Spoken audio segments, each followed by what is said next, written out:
ఉన్న ఒక బైక్ కూడా అమ్మేశాను. ఇప్పుడు డెలివరీ చేయడానికి బైక్ కూడా లేదు. గని ఇష్టంతో బైక్ కొన్నాడు, చివరికి అమ్మేసే పరిస్థితి వచ్చింది. అసలు ఏం జరుగుతుందో ఏంటో మా లైఫ్లో. మాకున్న ఆస్తి పేపర్లు ఒకటి చేతిలో పెట్టేశాం. ఇప్పుడు మాకు ఆస్తి లేదు, గనికి డెలివరీ చేయడానికి బైకు లేదు.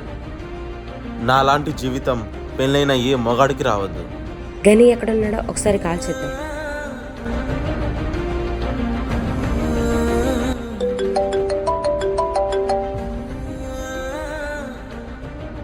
చిన్ని, ఎక్కడున్నావు గని? చెప్పు. ఇంటికి ఎప్పుడు వస్తావు? ఇదిగో వస్తున్నా. బైక్ అమ్మేశావా?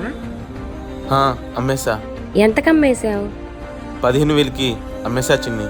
బైక్ అమ్మేస్తే 15,000 వచ్చిందా గని? చిన్ని. మనకి 15,000 సరిపోతుందా? ఏమో చూడాలి ఇక. సరే, నువ్వైతే ఫస్ట్ ఇంటికి రా. వస్తున్నా. ఏం జీవితం రా బాబు, జీవితం మొత్తం కష్టాలతో నిండిపోయాయి.